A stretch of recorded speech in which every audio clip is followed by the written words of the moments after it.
Dando início, então, à nossa primeira palestra aqui da disciplina de tópicos especiais em Medicina Veterinária 2. Nossa primeira convidada é a doutora Mariana Vincenzi. A Mariana é formada na UFMS, fez graduação, então, na UFMS. Logo após formada, ela fez residência também lá dentro da Federal em Obstetrícia Veterinária. Depois ela fez mestrado em ciência animal na parte de cirurgia. E depois disso, a Mariana continuou estudando, gente. Olha o tanto de pós-graduação que ela fez. Então, ela fez pós-graduação em clínica médica e cirúrgica, lá na UnoOeste, pós-graduação em clínica médica de felinos, pós-graduação em oncologia, e essa última que ela já concluiu, que é a pós-graduação em clínica de felinos, tá? E aí, eu convidei a Mariana, porque ela é especialista tanto na área de oncologia quanto na área de felinos, e eu pedi para ela escolher um tema de relevância para que ela sempre atua, quer dizer, que ela sempre vê, né? Ela falou que é mais comum, né, em felinos, e eu espero que vocês gostem do tema. Se tiverem alguma dúvida, depois eu vou pedir passem para mim, que eu passo para a Mariana depois as perguntas, tá?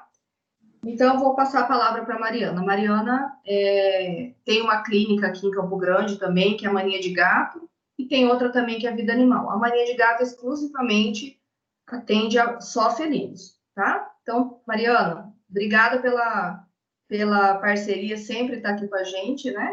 Obrigado, Mari. Pode começar, se você quiser. Pode falar. Tá bom, Camila. Eu queria agradecer também o convite, mais uma vez. A gente não nega convite para as colegas, né, de turma e de vida.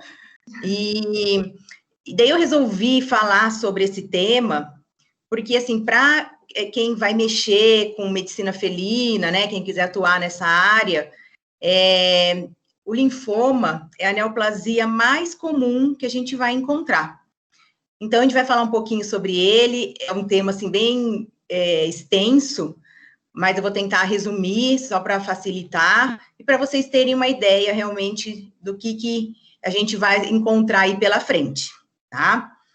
Vou passando aqui, qualquer coisa a gente vai... Tem uns gatos andando por aqui, né, porque agora a vida mudou, tudo dentro de casa, então, se um gato pular aqui na apresentação, não se assustem, tá? Porque isso eu não tenho como controlar. Mariana, então, deixa eu só te falar, na hora que você for projetar um slide, não vai aparecer seu mouse, tá? Para ele, você vai ter que ir falando, se tiver uma figura, tá bom? Ah, tá. Mas passou, né? Passou o slide. Tá. Então, o que é o linfoma? Né? Então, o linfoma é uma neoplasia.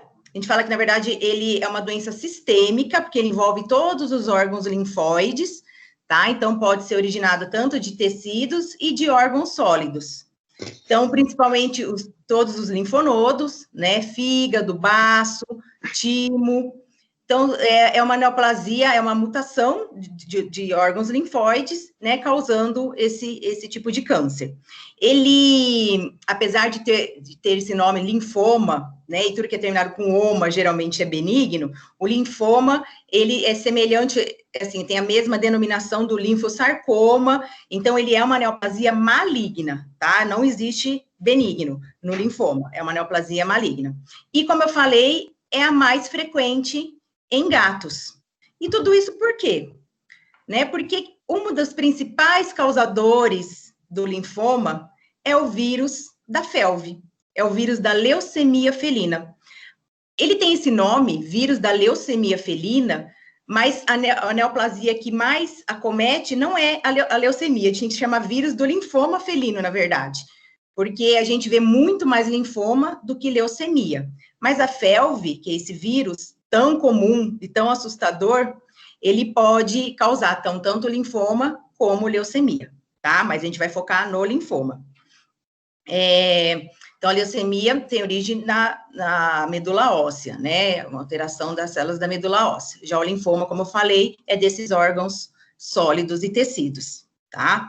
Então, a FeLV, que é a doença viral mais comum de gato, ela promove uma transformação neoplásica dos linfócitos. Então, ela faz uma mutação desses linfócitos tornando-os neoplásicos, tá? Até o final da década de 80, 75% dos gatos com linfoma eram FeLV positivos. E hoje isso mudou, isso diminuiu.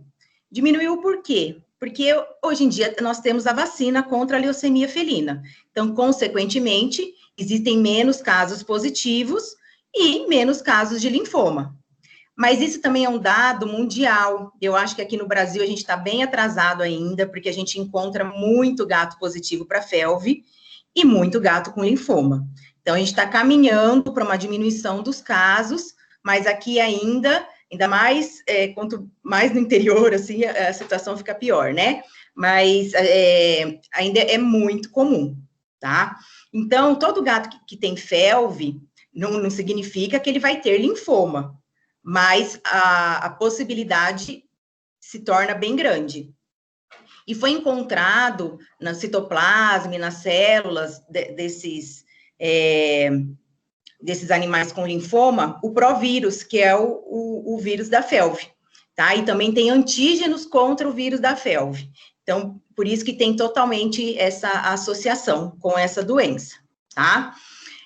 Outra causa bem comum também, que pode causar linfoma, é o vírus da imunodeficiência felina, tá? Que é a FIV. Ele não faz essa mutação, mas ele causa uma imunossupressão. Então, o organismo não tem uma imunidade tão controlada em animais com FIV, né? Que a FIV, que é esse vírus da imunodeficiência, que a gente fala que é semelhante à AIDS felina, e consequentemente, ele não consegue ter uma resposta imunológica efetiva, né? E pode causar também, vir a ter a apresentação neoplásica, tá? Então, o linfoma, ele está presente em 27% dos casos de animais FIV positivos, e quando o animal, infelizmente, tem as duas doenças virais, né, tem FIV e tem FeLV, esse risco aumenta consideravelmente. Ele vai para 77 vezes maior a chance de desenvolver linfoma. Então, a gente tem que estar bem atento, porque são as duas doenças mais comuns que a gente atende na clínica, e daí qualquer alteração, a gente tem que investigar se isso não pode ser uma neoplasia também.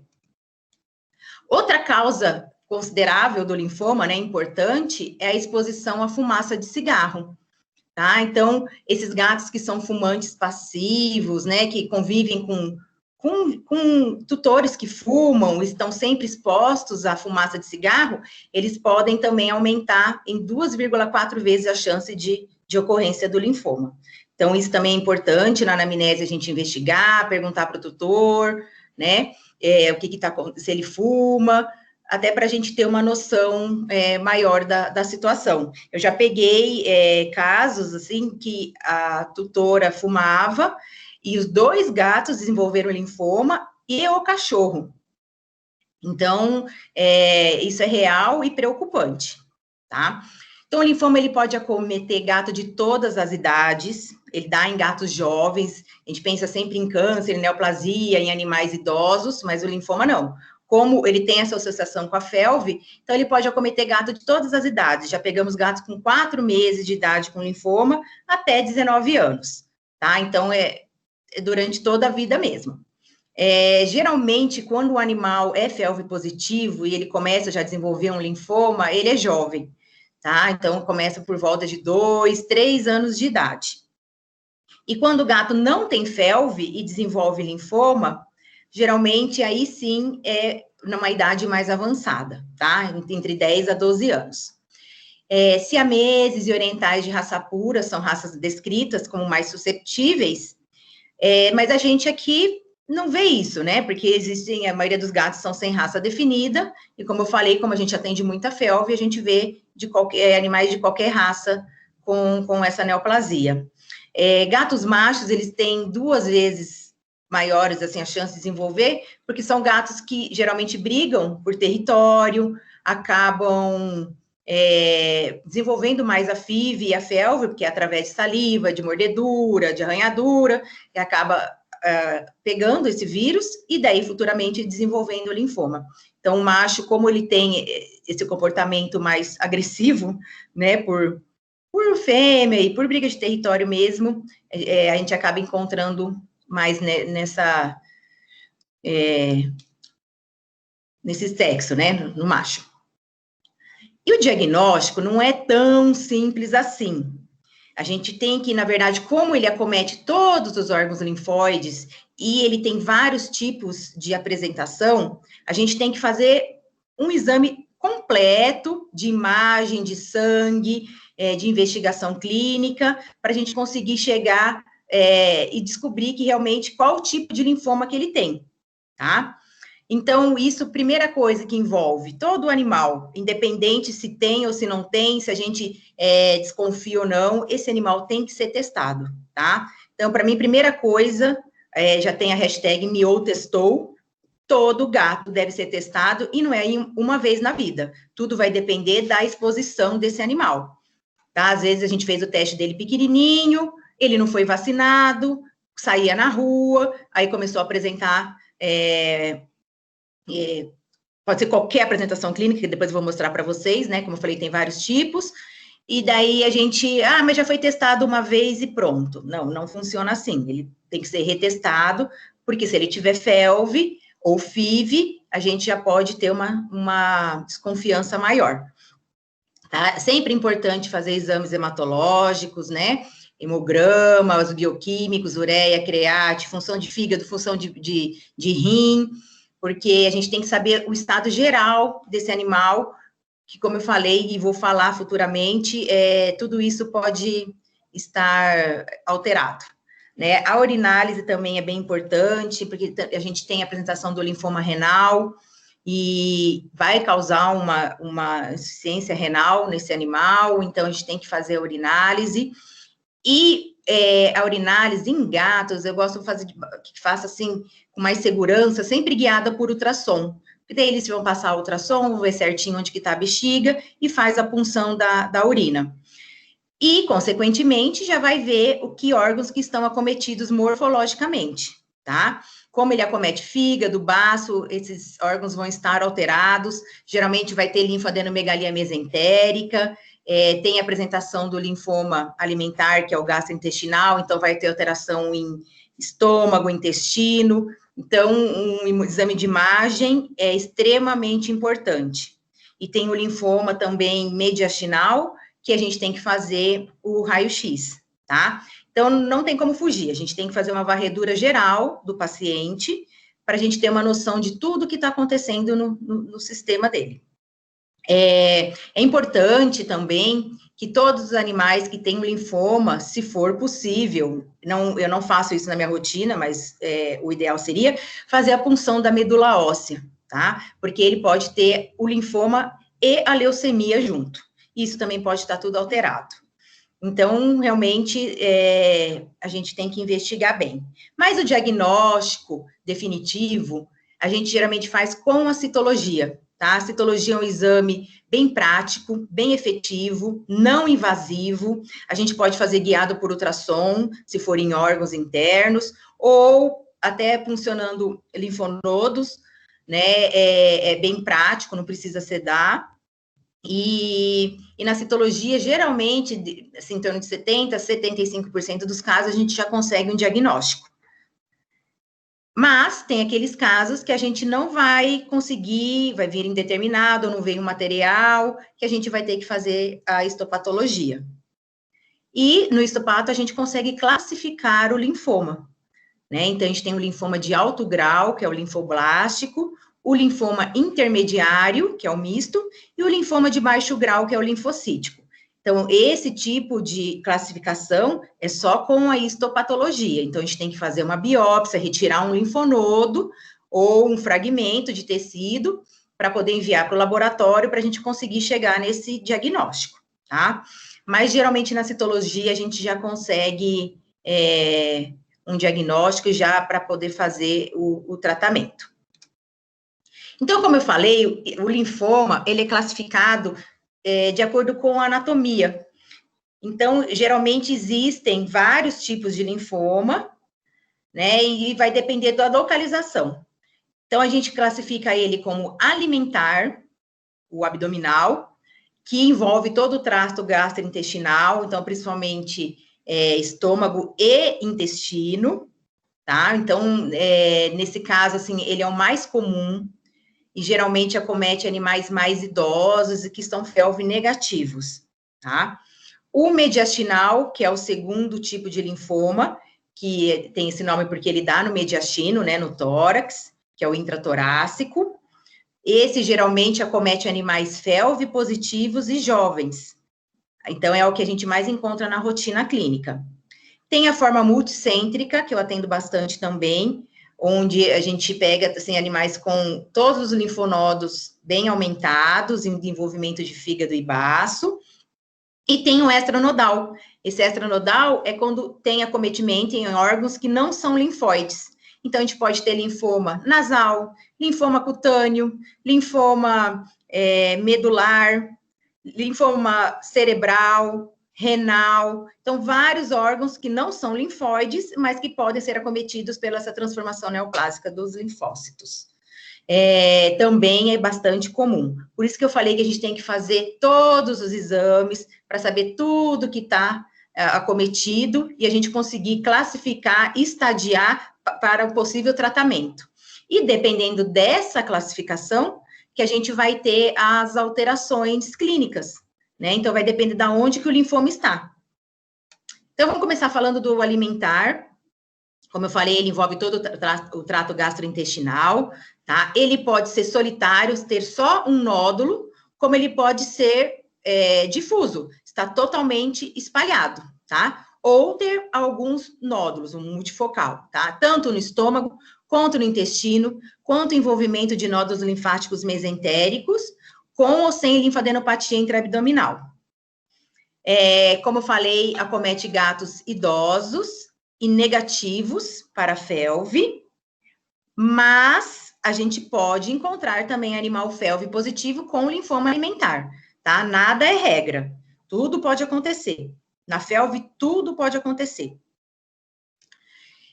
E o animal que tem um linfoma gastrointestinal, ele vai começar a ter uma diarreia, vômito, perda de peso, pode ter poliúria, polidipsia. A gente, quando faz a palpação, pode encontrar uma massa palpável, ou pode também não encontrar, dependendo do caso, tá? O diagnóstico do linfoma alimentar é bem difícil, porque ele é bem semelhante a uma doença também muito comum em gatos, que é a doença inflamatória intestinal, que o sintoma clínico é o mesmo, e também acomete gatos mais idosos. Então, esse daí, para fazer um diagnóstico, é um pouquinho mais complicado, tá? E ele é classificado como pouco diferenciado, ou linfoblástico, quando a gente geralmente tem uma massa abdominal palpável e tem envolvimento do estômago, ou ele pode ser classificado como bem diferenciado ou linfocítico, que é bem melhor. Quanto mais diferenciado, quer dizer, quanto mais eu consigo classificar e visualizar as alterações, é melhor, tá? Esse, geralmente, o bem diferenciado, ele envolve as alças intestinais, principalmente duodeno e jejuno. E ele causa um espessamento dessas alças intestinal e todo envolvimento do intestino delgado. E pode acontecer até uma obstrução gastrointestinal. Então, às vezes o animal vem vomitando, já num estado bem avançado, porque ainda tem toda essa complicação. A clínica da felina não é fácil por isso, porque o gato não é um animal que mostra os seus sintomas.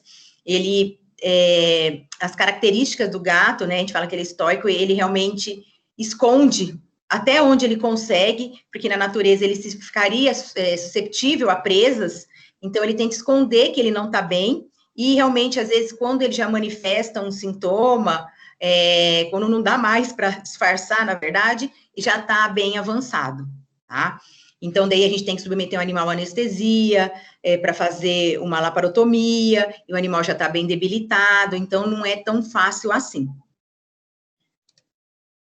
Então, no linfoma alimentar, a gente vai ter que fazer todo aquele perfil hematológico, né, perfil hepato, renal, porque pode ter outros órgãos acometidos, como às vezes ele tem diarreia e ele tem bastante perda proteica, então, geralmente, é um animal que já vem com deficiência de albumina, como a hipoalbuminemia, a dosagem de cobalamina também vai estar baixa, ele vai perdendo cobalamina, né, através das fezes, da falta de ingestão, e a gente vai ter que corrigir tudo isso.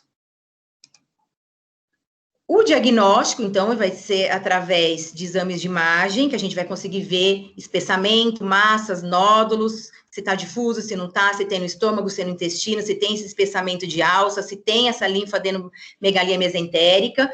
Então, a gente vê isso tudo através da ultrassonografia e da radiologia, e a ultra nos dá uma segurança maior para a gente poder até fazer uma punção aspirativa desses nódulos, né? Então, dependendo da localização, da habilidade também do veterinário, da imagem, geralmente a gente consegue contar aqui com bons colegas de imagem que fazem para a gente essa punção guiada por ultrassom, para a gente conseguir ter uma noção do que a gente está vendo, né? E, como eu falei que era muito comum a apresentação clínica, tanto do linfoma alimentar quanto da doença inflamatória intestinal, às vezes, só uma citologia a gente não vai conseguir classificar e diferenciar. Então, a gente vai ter que fazer uma biópsia, tá? A endoscopia nos auxilia bastante, mas ela não consegue chegar, às vezes, num diagnóstico, porque a endoscopia a gente consegue coletar fragmentos muito pequenos, e o problema é que a gente precisa, como ele tem alteração em toda a mucosa intestinal, nas 4 camadas da mucosa intestinal, então a gente precisa de uma análise de todas essas camadas, porque às vezes nem todas vão estar acometidas, e na endoscopia a gente não consegue retirar fragmento de todas as camadas.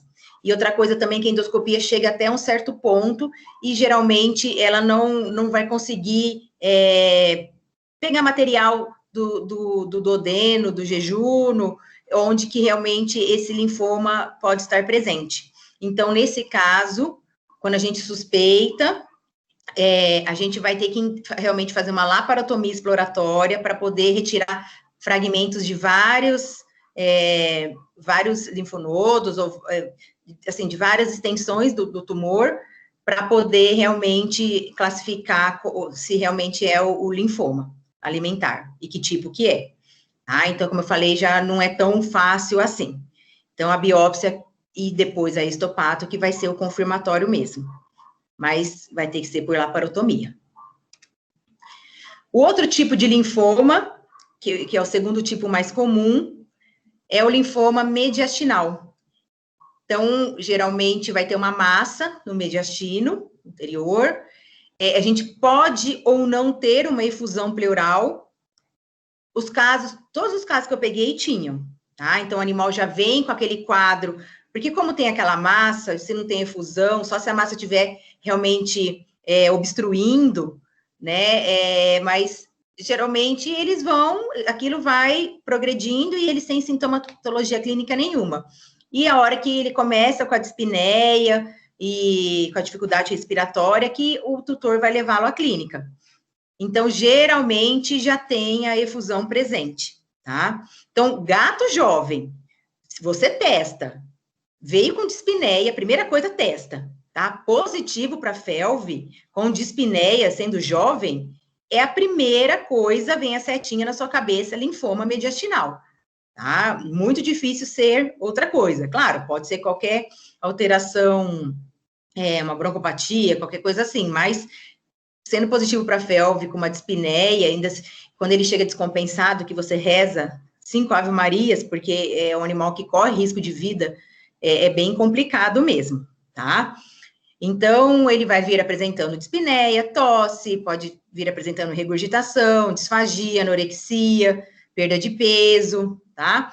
E aumento dos nódulos linfáticos e pitialismo. Geralmente, a gente pega mesmo os linfonodos submandibulares, axilares, papilídeos, vão estar aumentados também, né? Mas a dispneia aí que fica mais preocupante. E a gente tem que fazer, então, uma avaliação radiográfica para saber se realmente tem dispneia, se tem efusão, desculpa.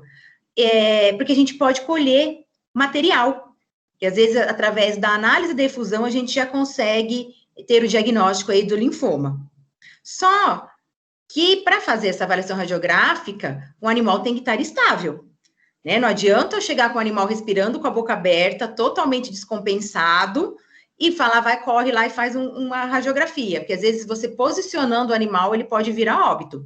Então, a gente sempre faz, às vezes até às cegas mesmo, eu sempre punciono para ver se vem líquido, para ver se tem realmente essa efusão. Então, a gente faz essa toracocentese prévia, que ela vai servir tanto para um alívio, né, para dar um conforto respiratório para esse animal, que daí você retira o líquido, o pulmão vai conseguir expandir, porque ele não consegue expandir porque tem líquido dentro. Dentro não dentro do pulmão, fora do pulmão, né? Mas ele não consegue expandir, então o animal não consegue respirar. Então a gente tem que fazer essa toracocentese, e daí, além dela servir como parte do tratamento, assim, que você vai dar um alívio para esse animal, ele já melhora considerável clinicamente, rapidamente, a gente vai poder analisar esse líquido. E através da análise desse líquido, a gente vai poder classificá-lo e até, dependendo, vem células já neoplásicas. E às vezes a gente já consegue chegar num diagnóstico só através da análise de efusão, tá? Então, geralmente, a gente pode encontrar tanto um transudato modificado, ele pode ser amarelinho, como pode ser meio rosado, tá? Esse líquido. Ou a gente pode ter até uma efusão que a gente chama de efusão quilosa, onde acontece a massa mediastinal pode estar comprimindo o ducto torácico e ter esse extravasamento de quilo para dentro da cavidade torácica e causar uma efusão quilosa. Então, a gente pode ter essas duas classificações na análise de efusão. Então, a gente pode ter uma efusão tanto quilosa, pelo esse extravasamento de quilo, né, pela compressão da massa no ducto torácico, ou pode ser um transudato modificado, tá? E depois a gente acaba encaminhando, então, para a radiografia, para confirmar, e no ultrassom a gente também faz ultrassom torácico, às vezes para fazer, se não for possível ter o diagnóstico através da análise de efusão, a gente pode fazer a punção da massa mediastinal, tá? Guiada por ultrassom, que também é bem tranquilo. Tá? Então, aqui, só para mostrar para vocês, a Camila falou que não tem mouse, né? Mas aqui eu estava fazendo essa toracocentese de um animalzinho jovem, FeLV positivo, que chegou lá na clínica com uma dispneia considerável. Às vezes a gente tem que dar uma leve sedadinha, porque o animal fica assim, com muito desconforto e pode ficar mais agitado, isso piorar a respiração. E a toracocentese é bem tranquila, tá? Então, vocês podem ver aqui um líquido bem amarelinho claro, que a gente retirou, a gente retira 20, 40 ml. O mediastino de gato, ele é fenestrado, então, geralmente a gente vai encontrar nos dois lados, tanto no direito quanto no esquerdo, tá? Então, mas é bem tranquilo de fazer e é algo que pode salvar a vida do paciente. Tem casos que a gente tem que fazer guiado por ultrassom, então a gente foi fazer o animal com dispneia, fez ultrassom, se tiver facilidade, né, se estiver próximo, aqui em Campo Grande a gente tem essa facilidade, e daí já viu que tinha efusão, e guiado por ultrassom fica até mais fácil, porque a gente vê onde a gente está funcionando, a gente vê o líquido sendo coletado, né, te dá uma segurança maior, tá? Então, aqui é um dos casos que também a gente fazia,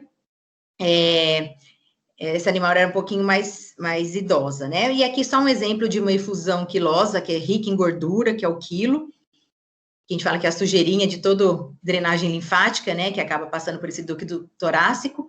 Ela é bem branco-leitosa aí, como vocês podem ver.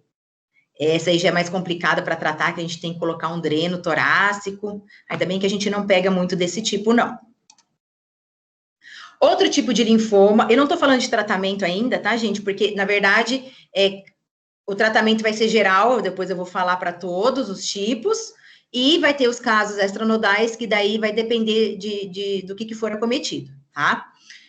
O linfoma multicêntrico eu também atendo bastante. No cachorro, ele é o mais comum, mas no gato, não é tão comum. Como eu falei, o mais comum é o alimentar e o mediastinal.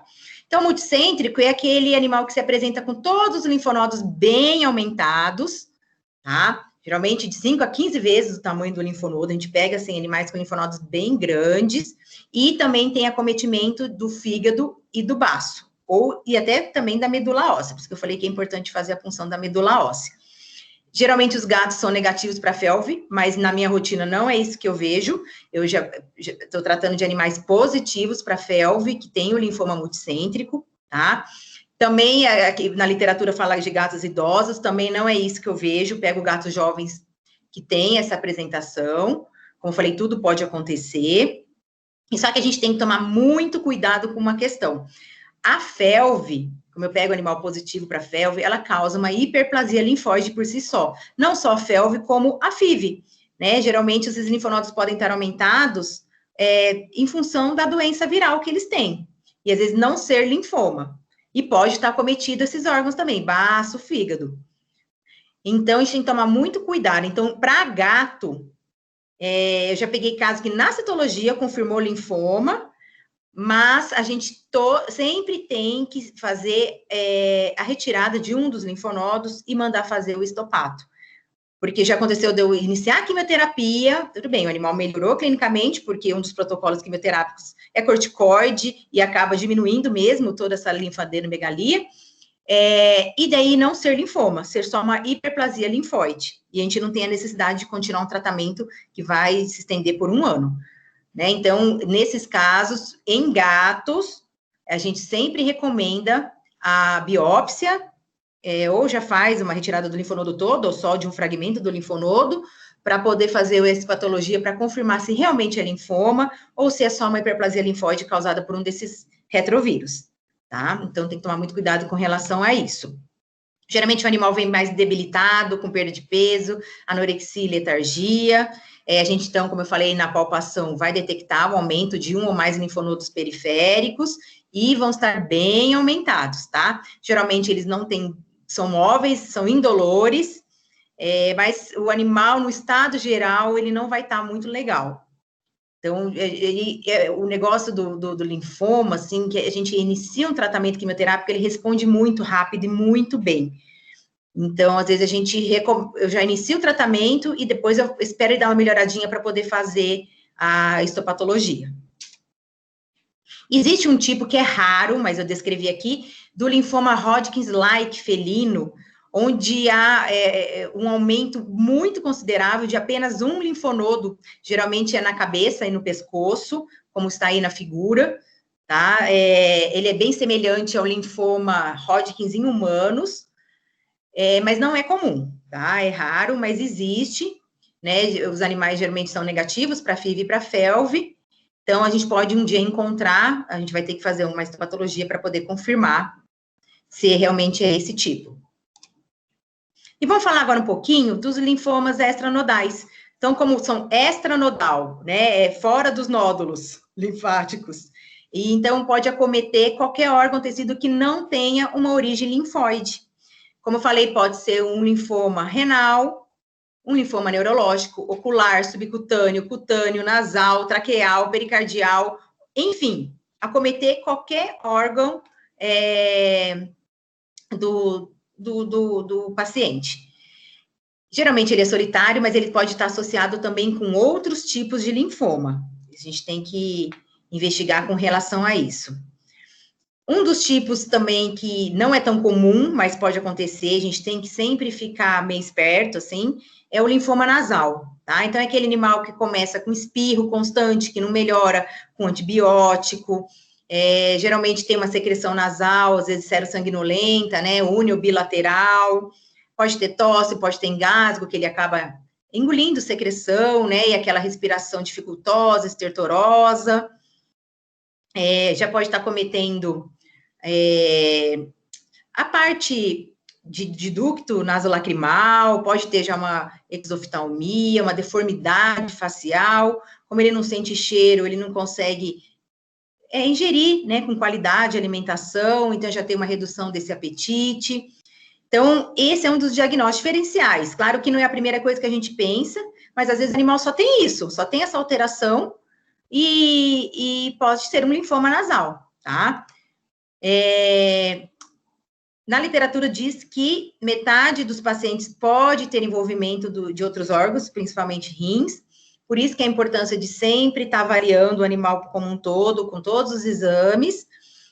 São gatos geralmente positivos para FIV e de 8 a 9 anos, tá? Não são gatos jovens. Só voltando lá, claro que a primeira coisa que a gente pensa é em criptococos, em pólipos, ainda mais se tiver uma massa, né? Mas a gente vai conseguir chegar num diagnóstico através, às vezes, de uma rinoscopia, porque a gente tem que retirar um fragmento dessa massa, às vezes é muito pequenininha, às vezes está lá dentro, às vezes pode ter até envolvimento de pálato, e às vezes a gente faz até uma punção pelo pálato mesmo, tá? Mas vai ter que fazer exame de imagem para a gente poder ver a extensão, uma tomografia, que é o principal, para ver se já tem deformidade óssea e até onde que está essa neoplasia. E a gente até reza para ser um linfoma, porque se for um linfoma, seria muito mais fácil para fazer cirurgicamente, né, para ser retirado, do que outros tipos de neoplasia, porque daí o linfoma a gente pode fazer quimioterapia, e aí vai reduzir essa massa. Agora, se já for um pólipo, já vai ser mais difícil, aí a gente tem que fazer uma rinoscopia para poder conseguir retirar tudo isso. Tá? Então, o diagnóstico vai ser através de imagens e de exames citológicos, tá? E, às vezes, com uma rinoscopia, a gente consegue retirar um fragmento para fazer um histopato para poder confirmar se realmente é linfoma.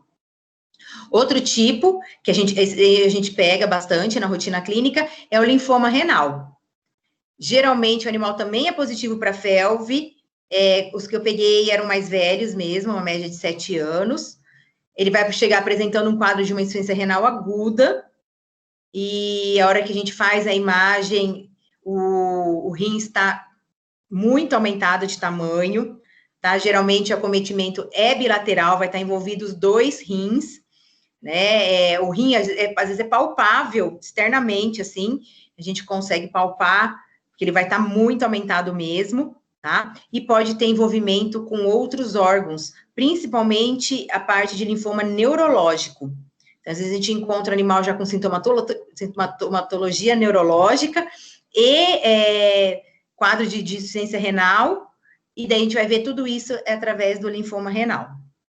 Geralmente o prognóstico desse linfoma não é legal, porque já tem envolvimento desse órgão, já vai estar acometido, a gente tem que usar quimioterapia que atravesse a barreira hematoencefálica, o animal já vai estar bem debilitado, não vai muito para frente.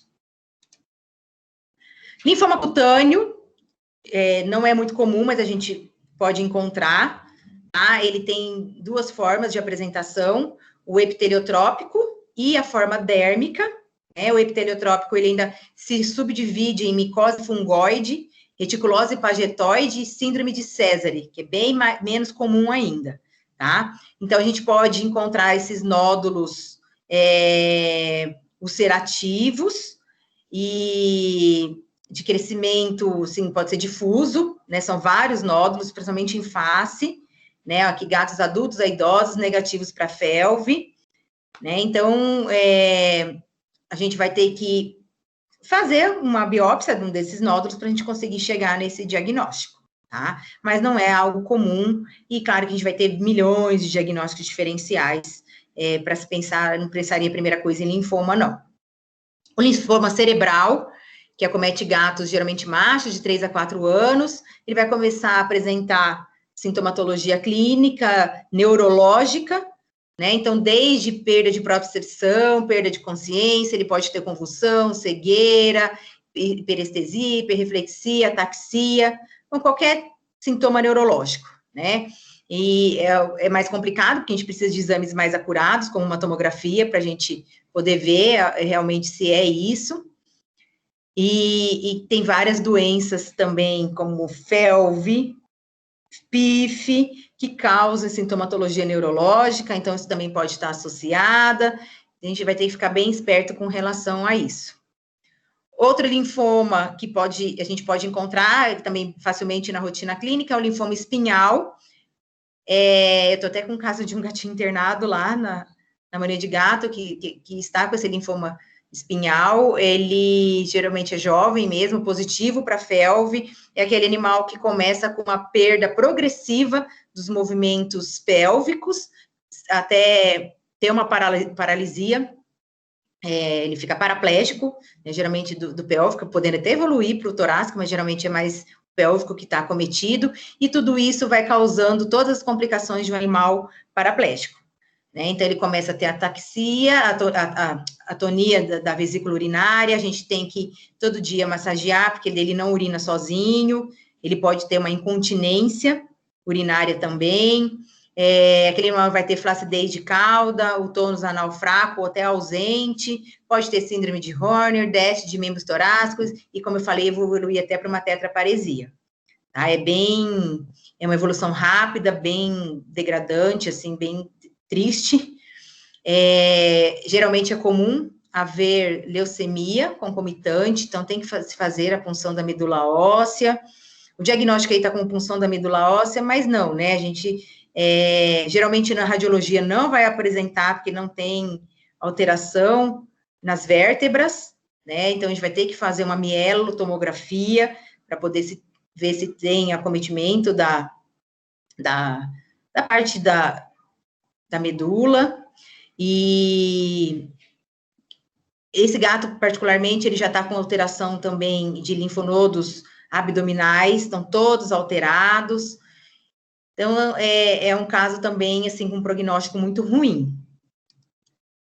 O linfoma ocular, que pode também acometer, ele é comum, tá, em gatos, ele pode ser primário ou até secundário à forma multicêntrica, então a gente pode ter essa associação, geralmente são positivos para FeLV, e pode ter todo acometimento ocular de um animal com uma neoplasia ocular, né, fotofobia, blefaroespasmo, epífora, ifema, hipópio, e presença de massas, aí a gente tem que fazer ultrassom, encaminhar para um oftalmo, né, às vezes tem que fazer a enucleação aí nesse caso a gente faz a enucleação mesmo, é cirúrgico, né, dessa massa, desse globo ocular, e depois uma posterior quimioterapia.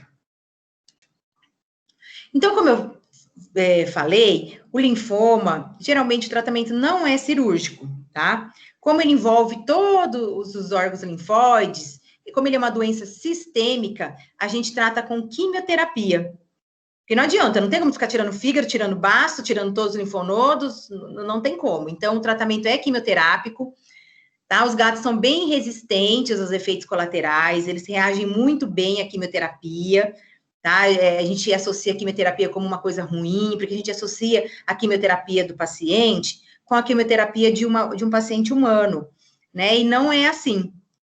Geralmente eles respondem muito bem, a resposta é muito rápida, a gente objetiva a qualidade de vida, e ele tem uma melhora muito considerável na qualidade de vida, que esse que é o nosso objetivo, e dependendo do tipo do linfoma, a gente pode fazer uma cirurgia, até uma radioterapia, né, para esses tumores mais localizados. Existem milhões de protocolos quimioterápicos, tá, para linfoma.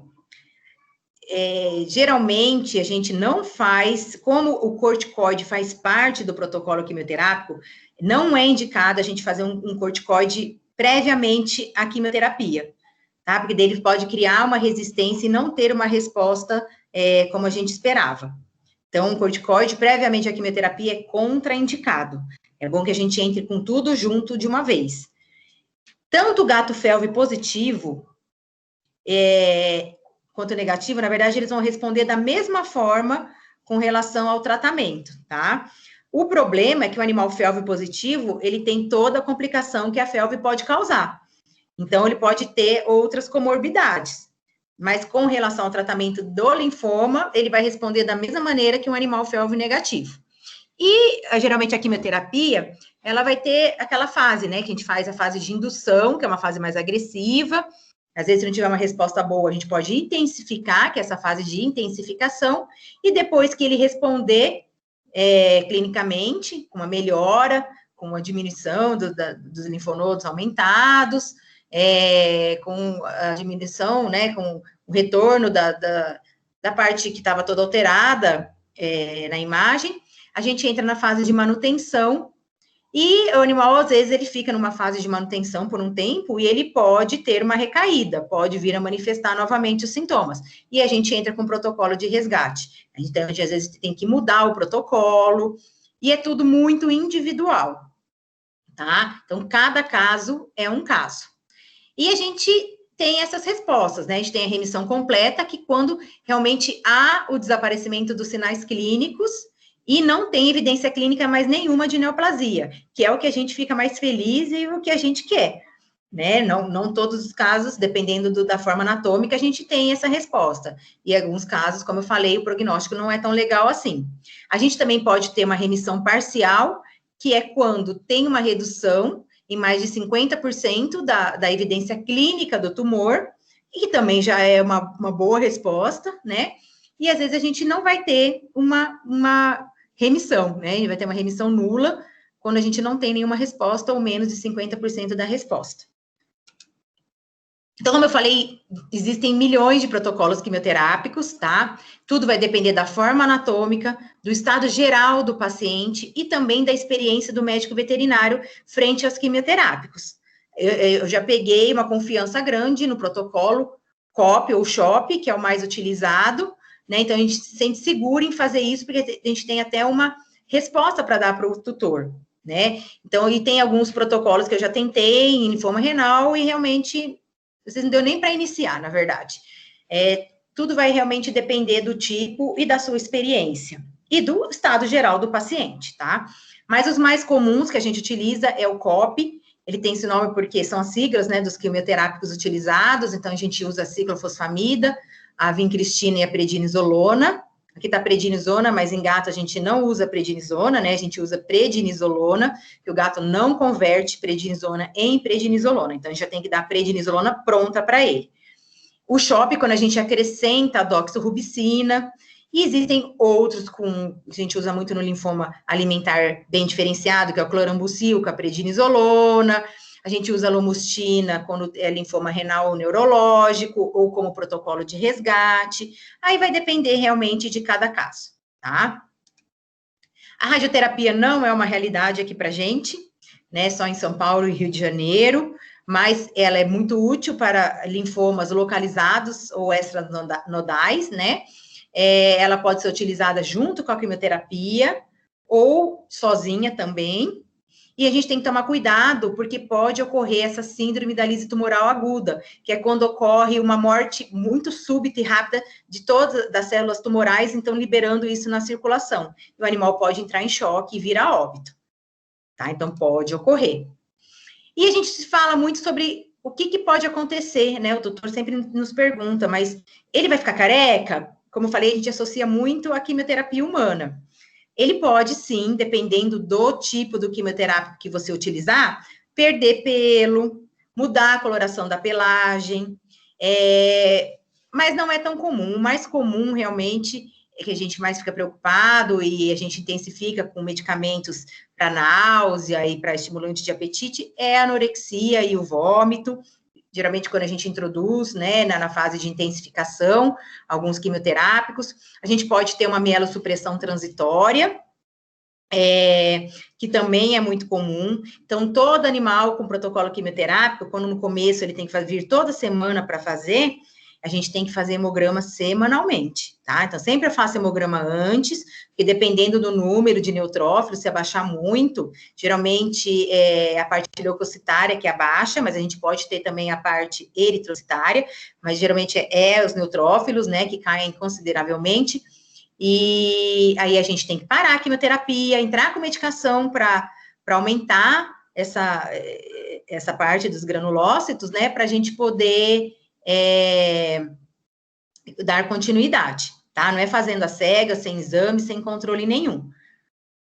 Tá? Ele pode ter febre, isso é muito importante, tá sempre monitorado, porque daí a gente tem que entrar com antibiótico, ele pode estar com a imunidade tão baixa, ainda mais esses animais que têm essas retroviroses associadas, e a gente tem que entrar com antibiótico para prevenir uma infecção secundária. Então, como eu falei, pode ter anemia, né, alterando a parte eritrocitária. Perda de fibríceas é bem comum, eles vão perdendo todos os bigodes, isso é triste para um gato, né, que bigode é aquela antena dele para temperatura, para movimento, e eles acabam perdendo. E como falei, alteração na pelagem. Aqui era um pacientezinho que, infelizmente, já está no gatil do Senhor, como a gente fala, né?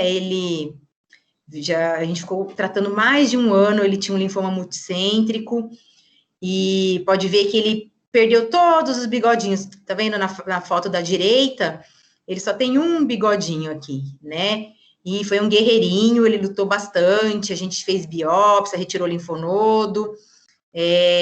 Foi um paciente muito querido, de uma tutora muito querida também, tá? Então, é só um exemplo. E aí, ele perdeu, também dá para ver nessa foto, né? Grande parte do pelinho dele, assim, que às vezes a gente fazia tricotomia para poder fazer exames de imagem, não nascia mais. E alterou também a cor da pelagem dele, ele era bem cinza escuro, ele ficou meio amarronzado. E com relação ao prognóstico de um animal com linfoma, tudo vai depender realmente da resposta do tratamento. Então, vai depender da forma anatômica, onde que esse linfoma está localizado, do estado geral do paciente, se ele tem retroviroses associadas, se essas retroviroses não acometeram ou tiveram outros acometimentos, né, de outras patologias.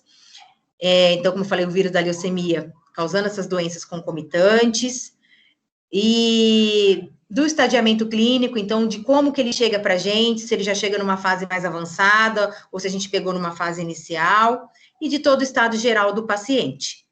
Tá? Então, tudo depende de como esse paciente vai se apresentar. Então, cada caso realmente é um caso.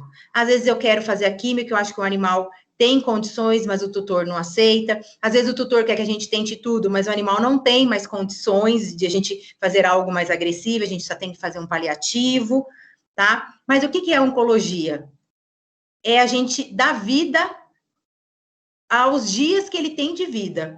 Não adianta a gente também tentar arrastar um animal que está muito mal, tentando fazer tudo, que a gente já sabe que só vai ser um sofrimento a mais, tá? Então, a oncologia felina, o protocolo quimioterápico, o nosso papel como médico veterinário é dar qualidade de vida para esse animal, tá? Não importa que ele viva uma semana, que ele viva 3 semanas, ou que ele viva 1 ano, mas o quanto ele viver, que ele viva bem, né? Mas não depende também só da gente, depende de todo um contexto familiar, religioso, de crenças, e de financeiro, que também não sai muito barato, né? Então, vai depender de muita coisa. E a gente vai ter que estar pronto para lidar com todas essas situações, tá? A gente pega muitos casos que o tutor teve câncer e o próprio animalzinho acaba manifestando.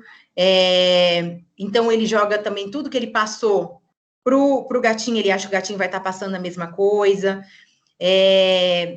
Hoje em dia as pessoas estão muito sensíveis, né? Eu acho que ainda mais com essa quarentena, mudou muito até a nossa rotina clínica, a gente já passou a atender muito mais. Não sei se as pessoas estão ficando mais em casa, estão conseguindo observar melhor os seus pacientes. A rotina do gato muda, todo mundo sabe que o gato é extremamente metódico.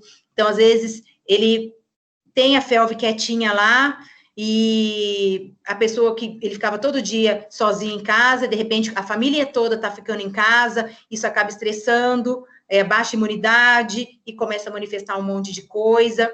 Então, a gente está passando por essa realidade nesses tempos, né? Então, a gente realmente tem que estar preparado para muita coisa que há por vir. Tá? Eu sempre falo que a medicina felina é um desafio, porque o paciente, ele não colabora em nada. O dono do gato é um dono muito mais exigente, é um dono que estuda, é um dono que sabe, que observa, né? Então,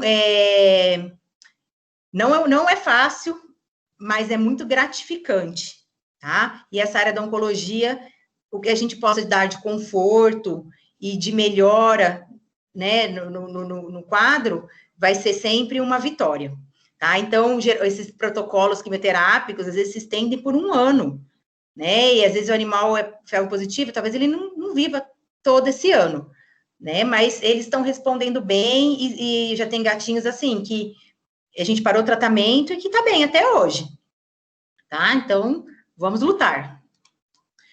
E é isso que eu tinha aqui para passar. Eu espero ter colaborado um pouquinho. Sei que, claro, que se for falar de linfoma, você fica o dia todo falando, né? Só tentei pincelar, assim, os pontos mais importantes.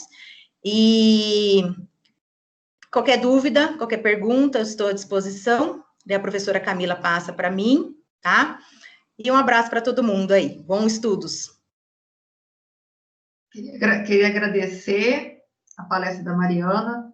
Gente, eu adorei. Espero que vocês tenham gostado também. Sempre quando eu assisto as palestras da Mariana, eu aprendo muito. E aí, se vocês tiverem alguma dúvida, então passem para mim, né? Em até uma semana, que aí eu junto todas as perguntas e mando para a Mariana, tá bom? Então, eu vou parar de gravar aqui, Mariana. Tá bom, Camila. Obrigada, tá? Eu que agradeço. Bom dia.